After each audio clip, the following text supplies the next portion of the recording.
Alright guys, welcome back to another season. This is season 4, I believe, of the Arsenal rebuild, Arsenal crew, whatever you want to call it. If my voice sounds a bit weird, it's because my nose is all congested. It's ruined at the moment, so hopefully tomorrow and the next day as I record the next later parts of the video, it'll get better. But here we are at the start of the season.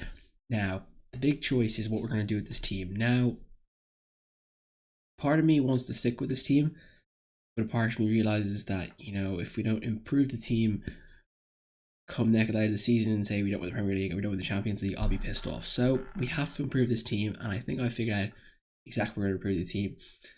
So once we get to the first signing, I've pretty much done all the hard work for it right now, so we should be able to get through most of it. Second team wise, I think we're pretty good. I mean, look at the backup we have: Klasnic, guys like Delict, Brooks, Aminadu, Lafont. There's brilliant backup. We have Ramsey, Wilshere, Barkley. I mean, they good midfield backup. We do have Nabe Keita coming in, of course. He might come into the squad, not 100% sure yet. Potentially a backup striker as well. So good to see how the season goes, but I'm going to get into this first signing and get it done. Our first signing of this season, and it is a big one. Niklas Süle or Süle. I'm not 100% sure how you pronounce his name. The German is a bit confusing. The big German is coming to from Bayern Munich for 49 million. That was his release cost. I believe he's worth 46 million, 45 million.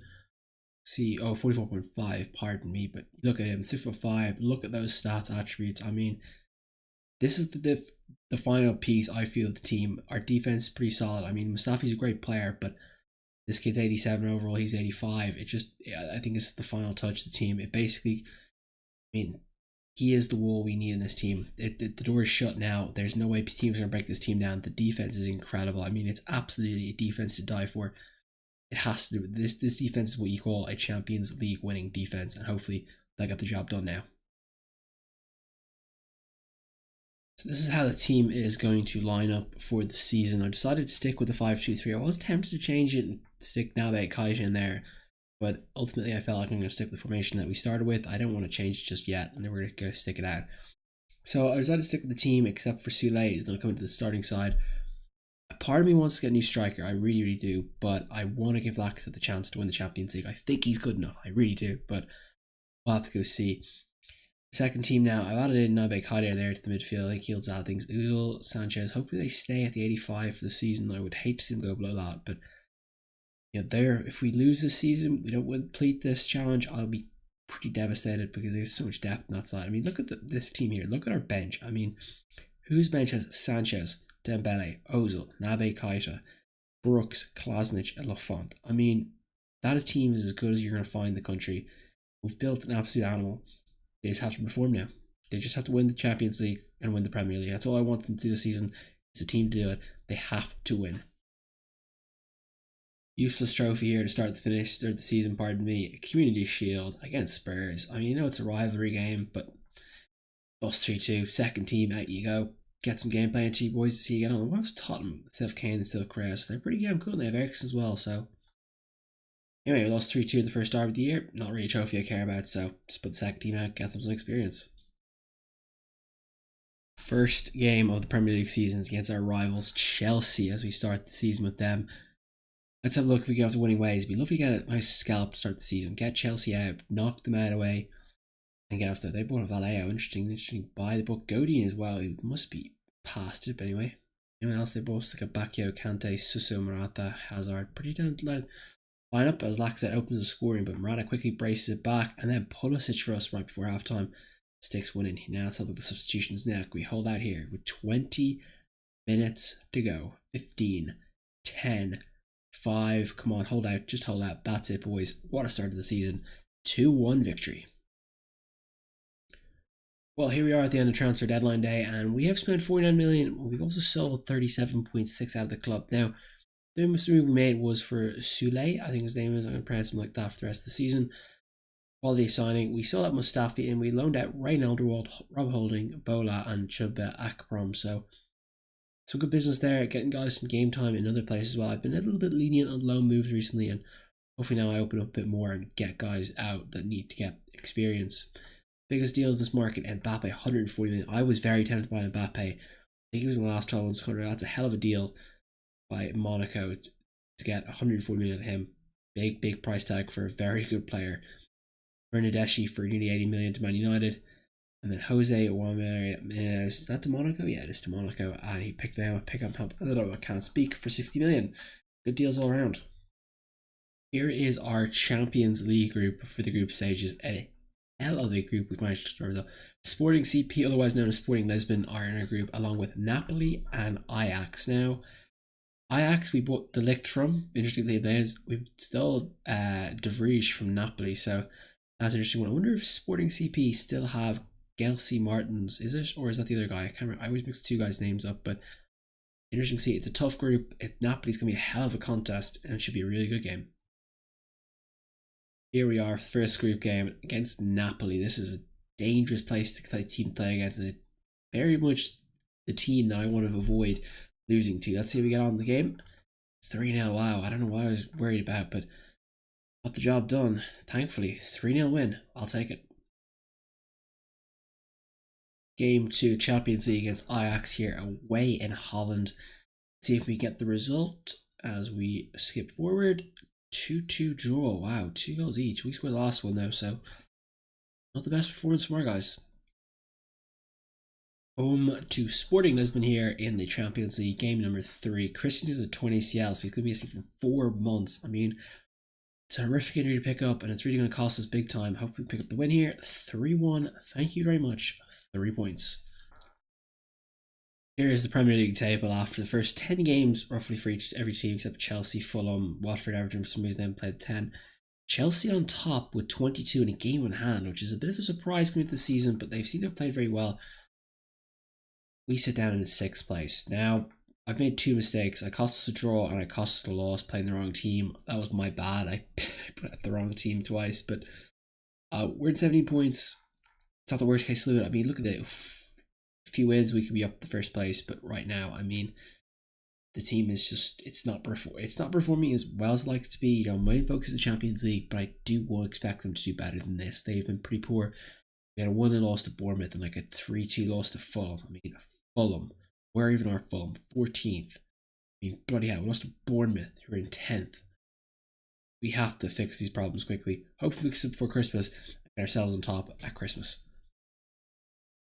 Away to Napoli here in the Champions League, game 4. Unfortunately, we've had to change the formation around here. It is a 4-3-3. We've had Christensen's out with an ACL injury, and now Brooks is gone with an MCL injury. So I have both those guys sidelined for 3 months. So got for the second team. I give them the Fonta game accidentally, of course, but that was my fault. Didn't mean to do that. But anyway, scripted the game. We lose 2-1. That is a big loss. Insigne missed a penalty, but he scores the goal. That's ultimately the decider. It's a poor result from us. North London derby. How about this one against Spurs today? Unfortunately, Nicolas Soulé has picked up a yellow cards. He's out for this game, or maybe a red. I can't remember. Still, the 4-4-3 is Christensen and Brooks are out.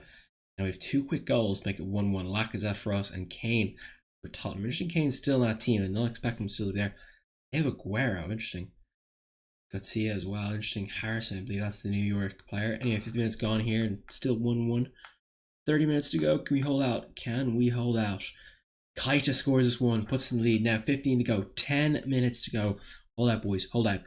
Hold out. That's it. Big scalp to take right there. We've got Tottenham. Beat them 2-1. Game 5 here in the Champions League. We need a big result here against Sporting CP. Sporting Lisbon. Let's see if we can pull it off. 3-0 away from home. It's exactly what I could ask for. Couldn't ask much better. Exactly the result we need. Home to Man United here in the Premier League. Let's see if we can pull off a nice win here. Nice to get Man United down. No, they're a team you gotta take a scalp of. So look, we get the win, and we do. Ozil with the penalty. Lovely. With Champions League qualification assured here, I've decided to basically sit out the second team here as we host Ajax at home at the Emirates. The second team, get some minutes in the legs, and we win 2-0. And that is qualifying us through. Should qualify us through the top of the group, hopefully. We'll go check now. Here is how our Champions League group finished. As you can see, us on top there. 6 games, 4 wins, 1 draw. Just the 1 loss, I believe, to Napoli. A solid performance. Napoli actually tied us on 10 points going to that last game. So obviously they lost to Sporting CP. A great performance. Now we're on to knockout stages where anything goes. Anything can happen. You never know what's going to happen in the knockout stage of Champions League. It really is a great tournament. Knockout football is unbelievable. It's going to be a serious thing. Hopefully we can get the job done. We failed the Europa League twice now. Let's not fail this time in the Champions League. Let's win this thing. Home against Liverpool here in the Premier League. It'd be nice to get a nice big win against these guys to start the season, or to finish off this episode, pardon me. Lacazette the first minute, exactly what I want to do, and we win 2-0. Lovely boys. That's exactly. Did actually Rob Holding played? I put him on loan, not to allow him to play against us. That's interesting. Obviously, FIFA doesn't really care for loan moves anyway. But anyway, 2-0 victory over Liverpool. Perfect results. Exactly what we needed. Well, here is the table at the end of December, and as we finish up the episode here, I have a little brief chat through after this, but Chelsea are ahead of us by 4 points. They're at 38 points. We second at 34. Nice gap opening up between us and the rest of the table, but we need to catch Chelsea. We cannot let them get too far ahead of us. Manchester City in third, 29 points. Interesting, Liverpool in 7th, Man United in 10th, Spurs in 12th, Everton down the table, and you see the relegation table. Not really care about the relegation teams today. Anyway, but it's been a good start of the season. There's been losses in this Premier League so far that I've looked at and I'm like, I have no idea why we lost those games. It doesn't make sense to me. So hopefully we can cut them out in the coming future. I know for a fact Man United will rise to the table. They're only 8 points back between us. It's quite close. So they're going to be a contender in the second half of the season. We've got through the tough part of the season. We've lost Christensen and Brooks for well over 4 months now. So they're near the end of their injury spell. Getting them back would be huge for the side. It's really been a drag. I should have recalled Rob Holding, but I didn't. That was a bit of an issue by me, but I think we're going to do pretty well. I think we should, get through the tough patch here and on to the next one. Our Champions League next game, Barcelona. I mean, I can't make that up, can I? We get no luck, do we? Absolutely none. So that's going to be a tricky encounter. But I feel like as a team, we have the guys to get there. I mean, if this team cannot beat Barcelona, how are we going to win the Champions League? I think Barcelona, Real, and Bayern Munich are the 3 teams we've got to watch out for. So hopefully we can do the job on them. Yeah, that's where we're going to wrap it up. Again, the episode here. It's been a good start of the season. I feel like last year we were at a similar position and we crushed it towards the end. But I think we're a finishing strong team. Hopefully we can do that. It's going to be I think we have Chelsea, Barcelona, and Manchester United as a 3-game inside a week. So that's a horrific stretch of games. But we should be grand. We'll do alright. I'm going to leave it here, guys. Cheers for watching. I'll see you guys next time.